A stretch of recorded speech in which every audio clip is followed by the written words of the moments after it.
Okay.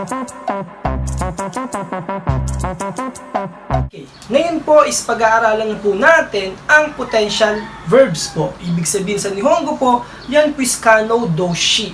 Okay po? Ano po ba yung potential verbs? Na pagtututusin po, na pag-aralan nyo na po yan. Yan po is yung koto ga dekimasu. Verb dictionary form koto ga dekimasu. Sana naaalala nyo pa po yun. Lesson 18 po yun. Ibig sabihin po ng verb koto ga dekimasu is yung can be able to do the verb.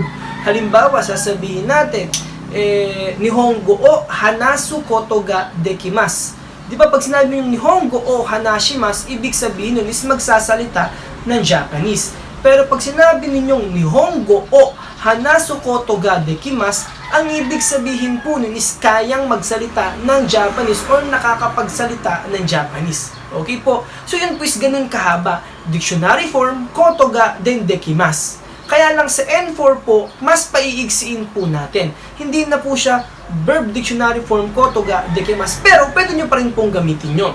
Kasi sa N4 po, ang ginagamit na po is yung tinatawag nilang potential verbs nga po or kaya naman po sa Japanese po is kano doshi.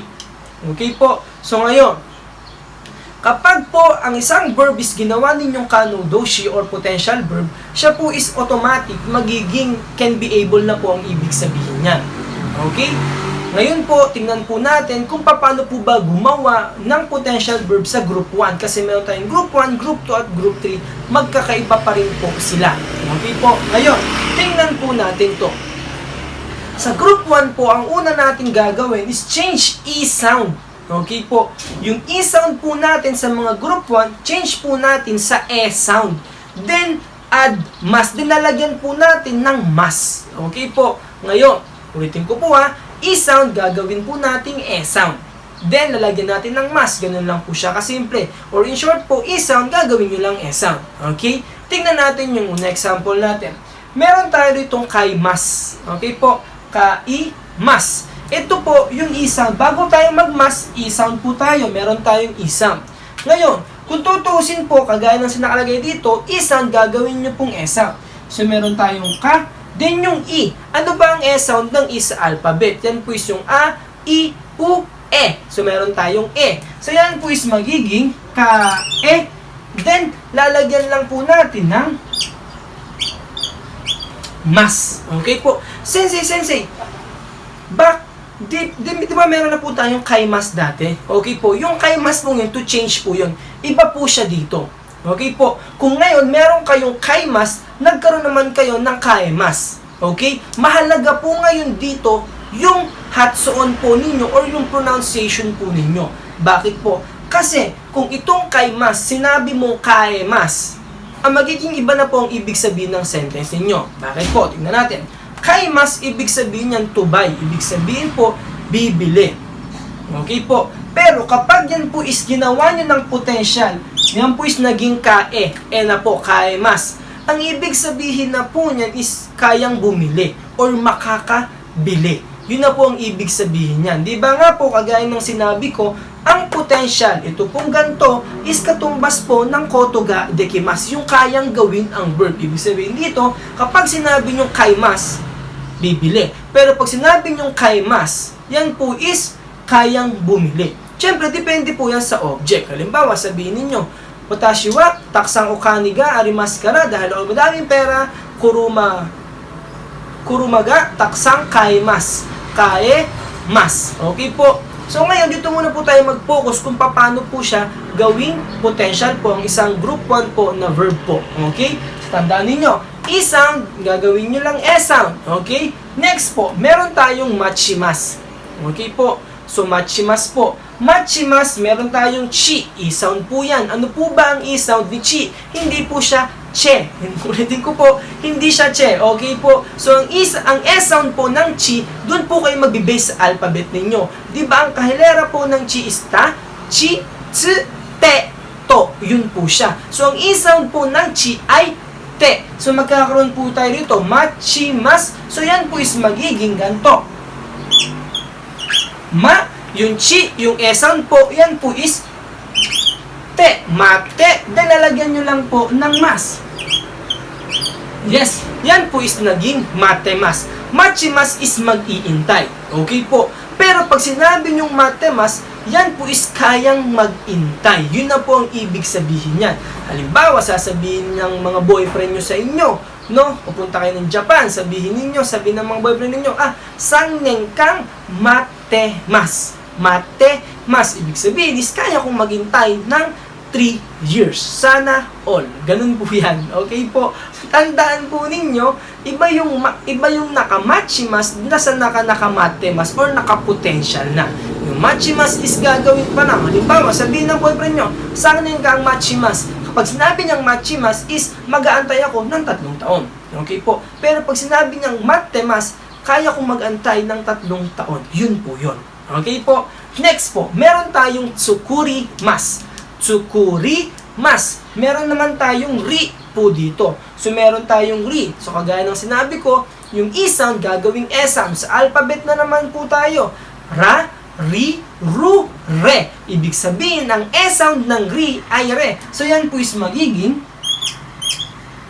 tsuku. Then yung ri, gagawin po natin re. Then lalagyan lang po natin ng mas. Okay po. Kaya pala, dun pala sa kaiwa namin, na 150 questions namin, merong jibunde, ryoriga, tsukure, maska, dun po nanggaling yun. Okay po. Imbis po na tsukurimas, siya po is naging tsukurimas. Ulitin ko, in-explain ko na sa inyo yung pagkakaiba. Kapag sinabi nyo tsukurimas, maggagawa. Pero pag sinabi nyo tsukurimas, kayang gumawa. Okay po, ulitin ko po iba po kapag ginawa ninyong potential na. Ang potential na po, kapag ginawa na po ninyo ng verb na potential po, ibig sabihin is kaya na po niyang gawin yun. Okay po, kaya na niyang makipaghiwala. Hindi po ganun. Okay po, basta po kayang gawin. Okay po, so tandaan po ninyo isang gagawin nyo lang pong E sound. Okay po, so dyan po nanggaling yung re po ninyo na tsukure mas. Okay? Next naman po is yobi mas. Yobi mas, ibig sabihin is to call. Okay? Meron tayong B. Ano ba ang E sound ni B? So, ba, bi, bu, be. Okay po, so meron tayo ngayong be. Okay, so yobi mas, ang gagawin lang po natin is yung B, gagawin natin E sound. So, yan po is magiging yobe, then lalagyan po natin ng mas. Yobe mas. Yobe mas, ibig sabihin is tatawag. Pero pag yan po is yobe mas na is kaya nang tumawag. Yun na po yun dyan. Tandaan po ninyo, nagiging potential na po or nagiging can be able na po lahat dyan. Shortcut na, imbis na gumamit ka ng verb na gagawin nyo pang dictionary form, then kotoga, dekimas, pwede ito na lang po ang gamitin po ninyo. Okay? So, kailangan itama ninyo yung pronunciation po ninyo. Imbis na sabihin nyo is machimas, ang sinabi ninyo is matemas, iba na po ang ibig sabihin po nun. Okay po? Next po, meron po tayong yomimas. Yomimas nang ibig sabihin po is to read or magbabasa. Okay po? So, yomimas, meron tayong mi. Ano po ba ang E sound ni mi? Ma, mi, mu, me. So, ang E sound po ni mi ay me. So, yan po is magiging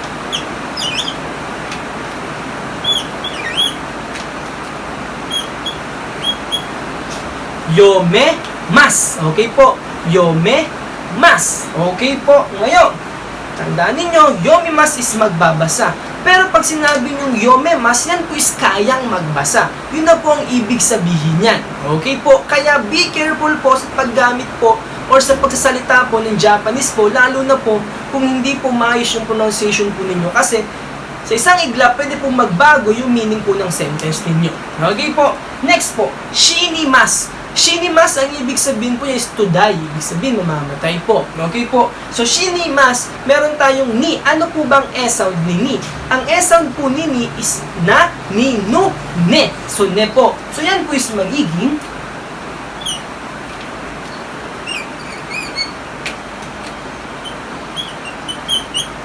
shinemas. Okay po. So, yung shinemas na mamatay, meron kang shinemas, kayang mamatay. Yun po ang ibig sabihin po niyan. Okay po. So, tandaan nyo lang po, isang gagawin nyo pong E sound para sa potential. Next po, meron tayong ikimas. Ikimas nang ibig sabihin is to go or pupunta. So, meron tayong ki. Okay po, group 1, puro e-sound po naman yan. So, yung ki, gagawin natin e-sound. Ka, ki, ku, ke. So, yan po, ang e-sound po ni ki ay ke. So, yan po is magiging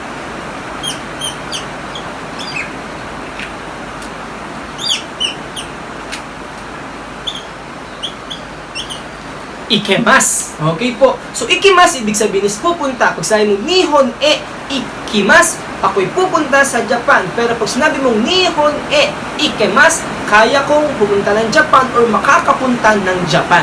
Yun po ang ibig sabihin yan. Next po, meron tayong oyogimas. Oyogi. So, meron tayong gi. Ga, gi, gu, ge. So, ang e-sound po ni gi ay ge. So, yan po is magiging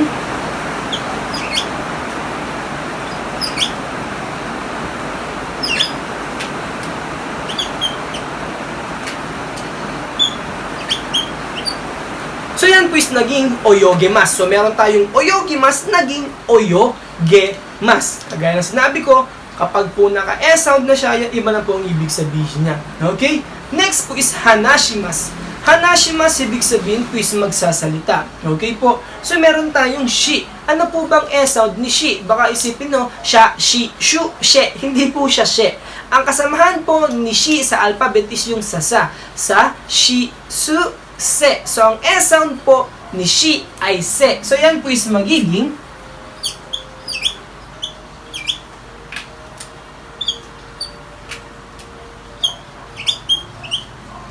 hanasemas. Kung na hanashimas po is magsasalita, ang hanasemas naman po is kayang magsalita.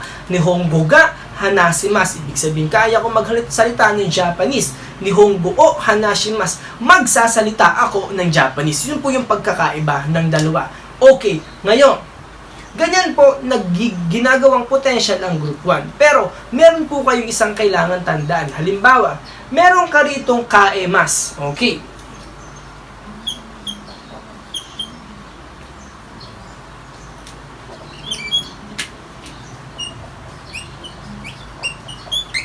Kaemas. Ngayon, paano nyo po siya gagawing dictionary form? Okay po. So ngayon, baka ang iniisip nyo, ay, dictionary form ng kaemas, cow. Hindi po cow. Okay po. Kapag po yan is ginawa nyong cow, ang katumbas po nito is kaimas. Okay. Pero yung kaimas po, kung napapansin po ninyo, lahat ng group 1 sa potential ninyo, lahat yan naging e-sound. Okay? Kung maaalala ninyo, di ba ang e-sound ay group 2? Okay? Paano pa kayo nag-dictionary form ng group 2? So, ang pag-dictionary form lang po ng group 2, yan po istatanggalin nyo lang si mas at lalagyan nyo ng ru. Kay ru, kay mas, same po sila ng ibig sabihin. Okay? Halimbawa, sabihin mo, ike, meron ka nitong matemas. Matemas, gagawing dictionary form, yan po is magiging materu. Pero same siya ng meaning ng matemas. Okay po, kasi pagpunta nyo ng Japan, lalo na pag nakikipag-usap po kayo, hindi na po yan, mostly po sa mga Japanese, hindi gumagamit ng mas. Mas gumagamit sila ng mga dictionary form or nai form. Kaya baka sabihin nyo, ay, baka ang dictionary form ng matemas is matsu. Hindi po. Machimas, ang dictionary form is matsu. Pero, ang matemas, ang dictionary form po is materu. Yun po siya. Okay po. So, tandaan ninyo, kapag yan is nakapotential na po, ang dictionary form po niyan is kung ano pong rules ng group 2 kasi mga e-sound na po yan. Kaya meron kayong tsukuremas. Tsukuremas, dictionary form yan po is tsukure-ru. Hindi po tsukuru. Tsukuru kung dito po. Pero kapag potential po yung dictionary form po ninyo, yan po is tsukure-ru. Halimbawa, di ba meron kayong Philippine Ryo ga tsukuremas. Okay po. So, magiging Philippine Ryo ga tsukure-ru. Okay po. Hindi po tsukuru. Kasi ang tsukuru, dito po yan sa tsukurimas. Kasi magkaiba nga po sila ng ibig sabihin. Tandaan nyo po mabuti. Wag po ninyong kakalimutan. Kasi baka pag narinig po ninyo, maguluhan kayo. Shit, saan ba nang galing yun? Saan galing yun? Ganun po. Okay po. Tandaan po ninyo, potential po ang tawag po dyan. Okay? Next pa, meron kang yobimas. Yobimas, ito po, ang dictionary form yan is yobu. Tatawag. Pero pag yobemas, ginawa ng dictionary form, yan po is yobe-ru. Ibig sabihin is kayang tumawag. Yun po ang ibig sabihin na niya. Okay po. Halimbawa, meron kang yomimas. Yomimas, dictionary form is yomu. Okay po. Pero, kapag sinabi nyong yomemas, ang dictionary form po niyan is yomeru. Magkaiba yung yomu sa yomeru. Yomu, ibig sabihin po niyan is magbabasa. Yomeru, ang ibig sabihin po niyan is kayang magbasa. Yun po yung pagkakaiba po nung dalawa. Okay po. So, tandaan po ninyo, dapat marunong din kayong mag-dictionary form po nito kasi meron din po kayong mga kailangan ganyang pattern pagdating po ninyo sa N4 po. Then, hindi lang po yan. Pagpunta nyo ng Japan, yun po yung madalas pong narinig ninyo mga naka-dictionary form and nai form. Ngayon, dictionary form, syempre, nalagyan nyo lang ng ru. Ngayon, paano kapag nai form? Halimbawa, meron tayo itong shinemas.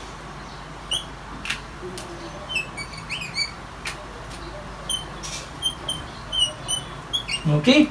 Shinemas, kung naalala ninyo, di ba pag shinemas, kapag ginawang nai form, yung isang gagawing asam. Di ba? Yun po yung sa normal, yung gagawing nai form. So, shinemas, kapag ginawang nai form is shinanay. Okay? Kaya lang dito po nga sa shinemas na to, kagaya ng sinabi ko, magiging group 2 na po ang mga yan. Kasi nga po, yan po is mga nakaesang.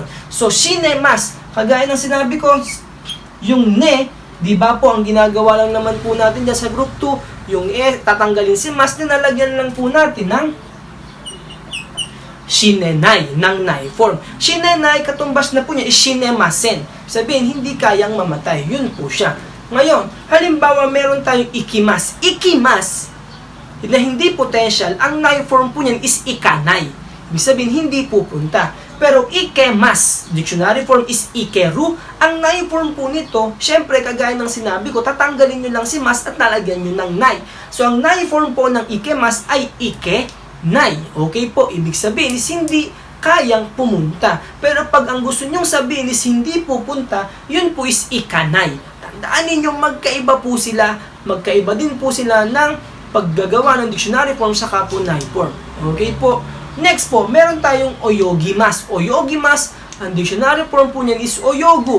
Ang nai form po niyan is oyoganai. Kaya lang kapag nakapotential po yan, ang dictionary form po niyan is oyogeru. Ang nai form naman po niyan, kagaya ng sinabi ko, pang group 2 lang po, tanggalin si mas, lagyan ng nai. So ang nai form po ng oyogeru is oyogenai. Katumbas mo is nakamasen.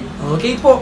Next po, meron kayong hanashimas. Hanashimas, ang dictionary form is hanasu. Hanashimas, ang nai form po is hanasanay. Kaya lang, ulitin ko, iba po siya kapag potential. Hanasemas, ang ibig sabihin is kayang magsalita. So, hanase, meron kang S-sound, group 2 po. So, group 2 po. Group 1 sila, group 1 verb sila. Pero kapag ginawa nyo na po siyang potential po, syempre mga S-sound na po yan. Yung gagamitin po ninyong mga conjugation po sa dictionary form and nai form is yung pong mga pang group 2 po. Kasi di ba yun po yung S-sound. So, hanasemas, dictionary form is hanaseru. Ang nai form naman po is hanasenai. So, please po, tandaan nyo po mabuti yun. Wag na wag po ninyong kakalimutan yun kasi magagamit at magagamit nyo po siya pagpunta po ninyo sa Japan. Lalo na po pag kayo po yung sinasabihan po ng ganyang potential.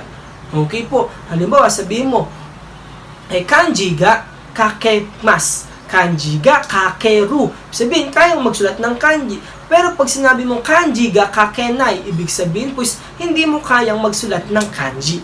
Yun po yung kagandahan po ng potential po. Imbis na sabihin mong kanji o kaku koto ga dekimasen. Sobrang haba, pwede mo na sabihin na kanji ga kakenai. So please po, pakitandaan po kung paano po magawa po ng potential po sa group 1. Hindi lang po yung tinuro ko, pati din po yung pag-dictionary form at pag-nai form po na magagamit po ninyo sa future.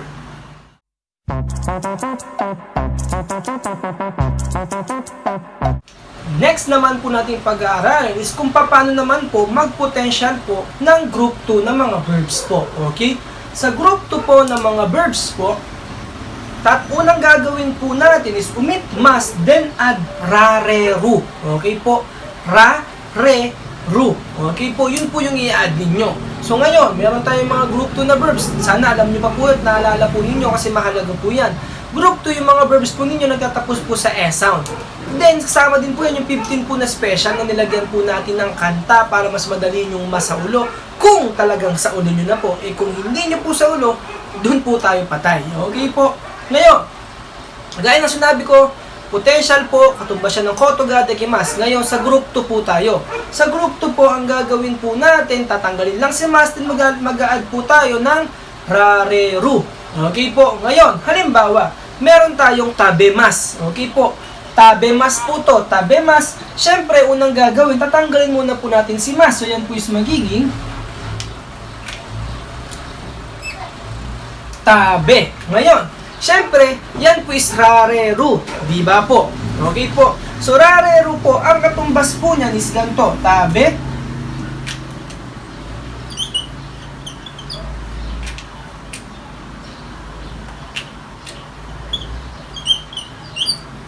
Tabe, rare, mas. Okay po. Yung grupo dyan, yan po is naka-dictionary form po. Pero pwede po siyang mas po, rare, mas. Okay po. So kapag dictionary form yan is rareru. Pero kapag naka-mas form yan is tabe, rare, mas. Okay po. Yan po is yung potential po. Halimbawa, sasabihin mo, di ba meron kayong tanong na Nihon ryo riwa, nande mo tabe rare mas ka? Sabihin, kaya mo bang kumain anything na Japanese food? Di ba po, may ganun po tayo. So yung po is tabe rare mas. Okay po. Yan po is para po gawing potential. Tanggalin si mas, lagyan po ng rare mas. Kung naka-mas form at rareru, kung yan naman po is naka-dictionary form na naka-potential po. Okay? Next po, meron tayong kakemas. Kakemas, yan po is yung to make a phone call. Okay po. So kakemas po, ngayon, syempre, meron tayong e-sound po dito. So kakemas, kagaya ng sinabi ko, sa group 2, tatanggalin muna po natin si mas. So yan po is magiging kake. Ngayon, syempre, para maging potential na ating ilalagay po is rare mas. So, yan po is magiging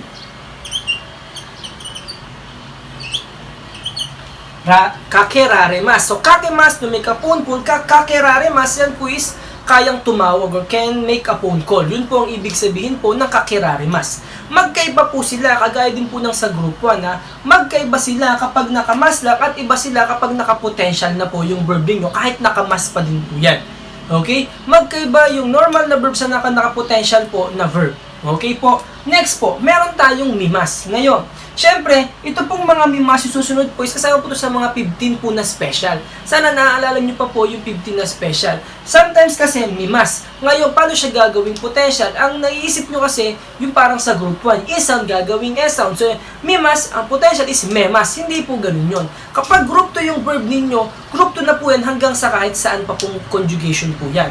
So, meron kang mimas. Mimas, kagaya ng nakalagay sa group 2, tatanggalin nyo lang si mas. So, yan po is magiging mi. At dalagdagan nyo po ng rare mas. So, yan po is magiging mirare mas. Ibig sabihin po niyan is kayang makita. Mimas is makikita, mirare mas yan po is kayang makita. Tandaan po ninyo yung pagkakaiba po kapag nakapotential na po, saka po hindi. Okay? Next po, meron tayong okimas. Itong okimas pong to is yung to wake up. Kasi yung okimas sa group 1, yun po is yung to put or yung ilalagay. Group 1 po yun. Pero itong okimas po na to wake up, yan po is group 2. Okay po. So, okimas po. Kagaya ng sinabi ko, baka kasi ang gawin ninyo is okemas. Hindi po ganon.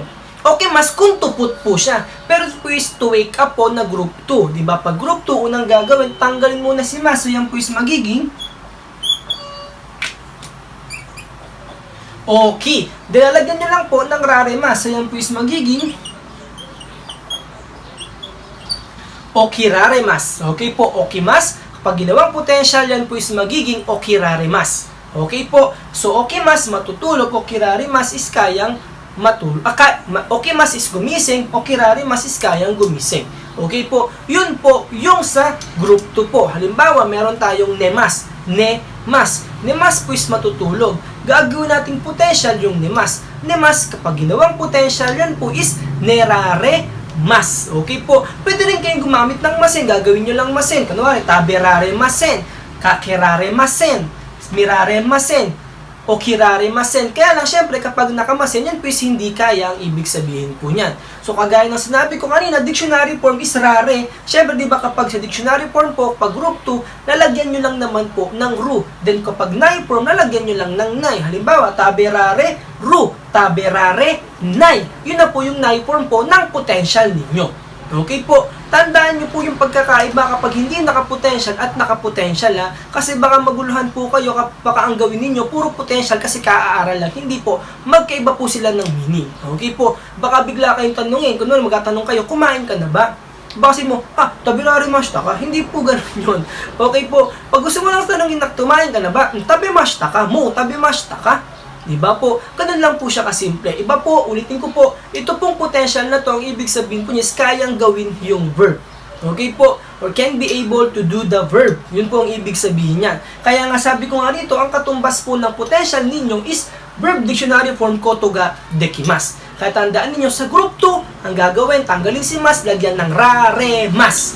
Okay po, tanggalin si mas, lagyan ng raremas. Yun na po ang potential po ng sa group 2.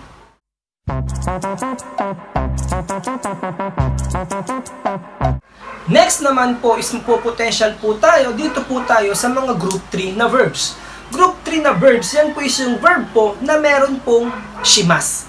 Okay, na-explain ko na dati ang pagkakaiba ng shimasu na sa group 1 saka shimasu sa group 3. Sana naalala po ninyo or balikan nyo na lang po yung mga naunang video po. Okay po, so sa group 3 po na shimasu, na gagawin po nating potential or kano doshi, ang gagawin po natin is yung change shimasu to dekimasu. Ibig sabihin, yung word na shimasu sa dulo, papalitan nyo lang siya ng dekimasu. Potential na po siya. Halimbawa, meron tayong sosa shimasu. Sosa shimasu, ibig sabihin po yan is to operate. Okay po? Ibig sabihin, mag-ooperate po ang ibig sabihin yan. Ngayon, syempre, sosa shimasu, gagawin nating potential. Kagaya ng nakalagay, si shimasu, gagawin nyo pong dekimasu. So, yan po is magiging sosa. Then, syempre, lalagyan po natin lang siya ng dekimasu. Sosa, dekimasu, yan na po is yung potential na po niya. Imbis na sabihin yung sosa suruko to ga dekimasu, pwede na po siyang sosa dekimasu. Ulitin ko, potential po ang ibig sabihin. Kung ang sosa shimasu is mag-ooperate, sosa dekimasu is kayang mag-operate or makaka-operate po. Yun po ang ibig sabihin po niya. Okay? Next po, meron po tayong shuri shimasu. Shuri shimasu na ang ibig sabihin po niyan is to repair. To repair po, okay po, or magre-repair po. Ngayon, syempre, gagawin po natin siyang potential. Ang potential po ng shuri shimasu, yan po is magiging shuri. Then yung shimasu, papalitan lang po natin ng dekimasu. Kaya yung shuri shimasu, ang potential po niya is shuri dekimasu. Okay? Ganun lang po kasimple sa group 3. Tatanggalin nyo lang si shimasu, papalitan nyo po ng dekimasu. Halimbawa, meron po tayong verb na sampo shimasu. Sampo shimasu, gagawin po nating potential, yan po is magiging sampo dekimasu. Okay po, tandaan ninyo, sa group 3 shimasu, gagawin nyo lang naman pong dekimasu. Ngayon, meron tayo sa group 3 na special na nakimasu, yan po is yung to come. Okay, ang potential po nito, hindi dekimasu. Ang potential po nito, kasi special po to, yan po is koraremas. Okay po, kimas, ang potential po is koraremas. Okay po, ngayon, sensei, paano pag gagawin naming dictionary form po siya? Okay, kung maaalala ninyo, yung dekimas po, yan po is group 2. Okay, kasama po yan sa 15 na special. Siyempre, kapag gagawin yung dictionary form, yan pong dekimas, gagawin nyo lang po siyang dekiru. Halimbawa, sosa dekimas, yan po is magiging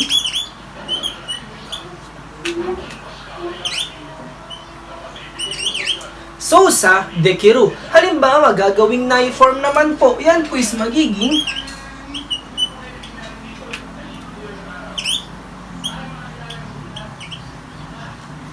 sosa dekinai. Okay? So yan po ang ibig sabihin po na yan po kung paano po magawing dictionary form or nai form po ang nakapotential po ninyo. Syempre, kapag naman po sa kimas na koraremas, syempre para gawing dictionary form, ito pong gagawin nyo lang po siyang ru. O kaya pag gagawin nyo naman pong nai form, yan po is gagawin nyo lang pong nai. Halimbawa, dictionary form ng koraremas, yan po is magiging korare-ru. Kapag naman po nay form, yan po is korare-nay. Okay? So please po, tandaan nyo po, ito pong mga napag-aralan natin ng Group 1, Group 2, Group 3, potential po siya ha. Hindi po siya palaging ginagamit ninyo. Kung ang sentence po ninyo is gusto nyong sabihin na gagawin nyo po siyang potential or kayang gawin yung mga verbs po o yung sentence po ninyo, ganun po ang ibig sabihin, kailangan nyo gumamit nito or pwede nyo gamitin yung napag-aralan nyo na una.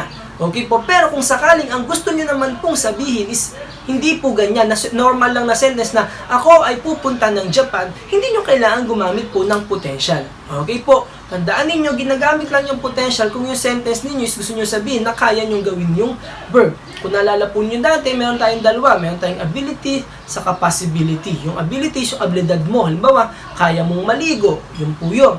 Yung possibility naman is kayang gawin yung verb yun sa isang lugar.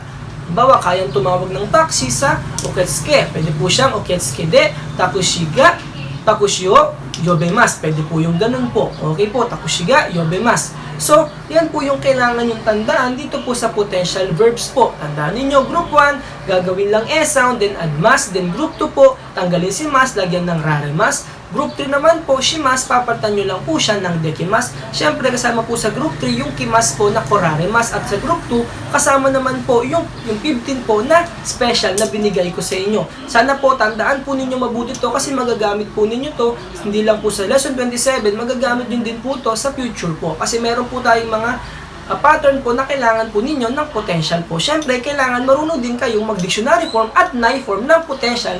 Pero kung tutusin, madali lang kasi almost group 1, group 2, group 3, nagiging group 2 yung pagiging conjugation po nila, dictionary form man po or kaya naman po sa nai form.